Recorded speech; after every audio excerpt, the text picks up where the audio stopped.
मेरे अजीज दोस्तों, आज मैं आपको उस कुदरत के बारे में बताने जा रहा हूं जो हमारी आंखों के सामने है, लेकिन हमारी समझ से बाहर है।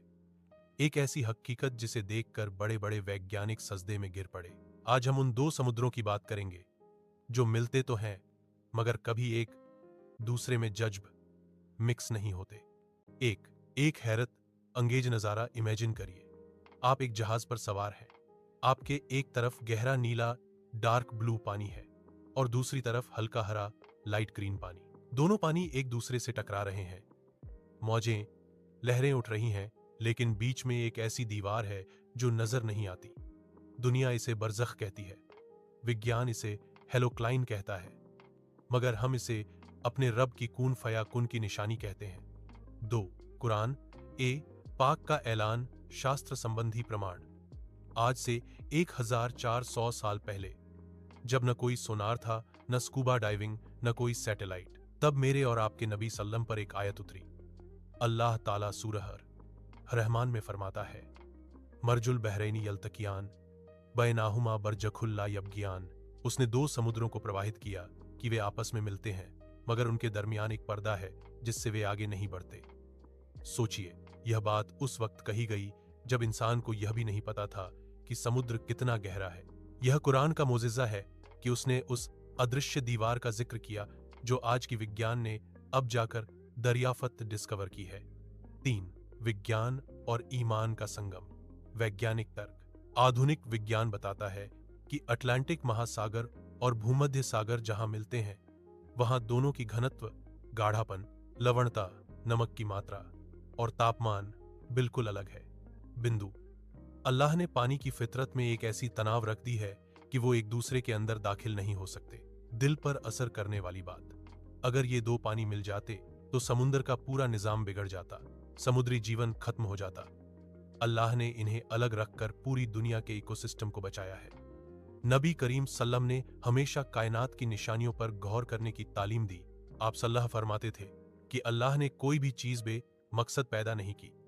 जब हम इन दो समुद्रों को देखते हैं तो हमें नबी सल्लल्लाहु की वो सच्ची पुकार याद आती है कि अल्लाह की मखलूक में गौर करो, उसकी जात में नहीं, क्योंकि उसकी मखलूक ही उसके वजूद की सबसे बड़ी गवाही है। मेरे भाइयों, जरा दिल पर हाथ रखकर सोचिए, अगर अल्लाह दो बे जान समुद्रों के बीच पर्दा खड़ा कर सकता है, उन्हें अपनी हद में रहने पर मजबूर कर सकता है, तो क्या हम इंसान, जिन्हें अल्लाह ने अशरफ उल मखलूकात सबसे बेहतरीन बनाया, हम अपनी हद क्यों तोड़ते हैं? समुद्र का पानी नमकीन हो या मीठा, वो अपने रब का हुक्म नहीं टालता। वो 1 इंच भी अपनी सरहद बाउंड्री से आगे नहीं बढ़ता। आज ये दो समुद्र हमें सबक देते हैं कि ए इंसान, तेरा रब बहुत बड़ा है। उसने तुझे भी एक मकसद के लिए पैदा किया है, तू भी उसकी हदों का लिहाज कर। सुभान अल्लाह। जब हम ये नजारा देखते हैं तो जुबान से सिर्फ एक ही बात निकलती है, फबी अय्यी आला ई रब्बी कुमा तुकज्जबान। तो तुम अपने रब की कौन कौन सी नेमतों को झुठलाओगे? दुनिया में ऐसी जगह है जैसे जिब्राल्टर जलडमरू मध्य, जहां अटलांटिक महासागर और भूमध्य सागर मिलते हैं, जहां दो समुद्र आपस में मिलते तो हैं, लेकिन उनका पानी एक दूसरे में मिक्स नहीं होता। एक साइड का पानी बिल्कुल नीला दिखता है और दूसरी साइड का थोड़ा अलग रंग का।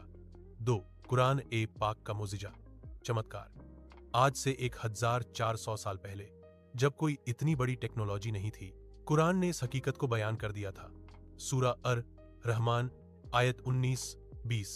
उसने दो समुद्र रावां किए जो एक दूसरे से मिलते हैं।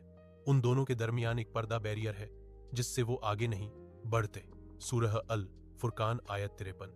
और वही है जिसने दो समुद्र साथ साथ बहाए, एक मीठा और प्यास बुझाने वाला और दूसरा खारा और कड़वा, और उन दोनों के बीच एक पर्दा और मजबूत रोक बना दी। तीन विज्ञान क्या कहती है? वैज्ञानिक तथ्य। आधुनिक विज्ञान कहता है कि हर समुद्र की अपनी घनत्व, गाढ़ापन, लवणता, नमक की मात्रा और तापमान होती है। इन अंतरों के कारण उनके बीच एक सतह तनाव पैदा हो जाता है जो एक अदृश्य दीवार का काम करता है। यह दीवार दोनों पानी को अपनी हद सीमा पार करने से रोकती है। निजाम ए कायनात। सोचिए, पानी जैसी चीज जो बहने वाली है, उसे कौन रोक सकता है? यह सिर्फ अल्लाह का हुक्म है जो उसे रोके हुए है। इंसान के लिए सबक। अगर अल्लाह दो बड़े समुद्रों के बीच पर्दा डाल सकता है तो वो हमारी जिंदगी के मसाइल को भी हल कर सकता है। हक की पहचान, ये इस बात की दलील है कि कुरान किसी इंसान ने नहीं बल्कि उसने लिखा है जिसने ये समुद्र बनाए हैं। दोस्तों, सोचिए कि दो बड़े समुद्र एक ही जगह पर मिल रहे हैं, मौजें लहरें एक दूसरे से टकरा रही हैं, लेकिन अल्लाह का हुक्म ऐसा है कि नमकीन पानी मीठे पानी में नहीं मिलता। ये उस रब की कुदरत है जिसने हर चीज को उसकी हद में रखा है। जब बे जान पानी अपने रब का हुक्म मानकर अपनी हद नहीं तोड़ता तो हम इंसान क्यों अपने रब की हदों को तोड़ते हैं। दोस्तों, ये दो समुद्र सिर्फ पानी का मजमुआ नहीं बल्कि एक खामोश लेसन है कि ताकत और मौजों के बावजूद झुकना और हद में रहना ही असल बंदगी है। या अल्लाह, जैसे तूने इन दो समुद्रों के बीच पर्दा डालकर उन्हें बुराई से बचाया, हमारे और गुनाहों के बीच भी वैसा ही पर्दा डाल दे। हमें अपनी मखलूक में गौर करके अपनी पहचान नसीब फरमा। आमीन।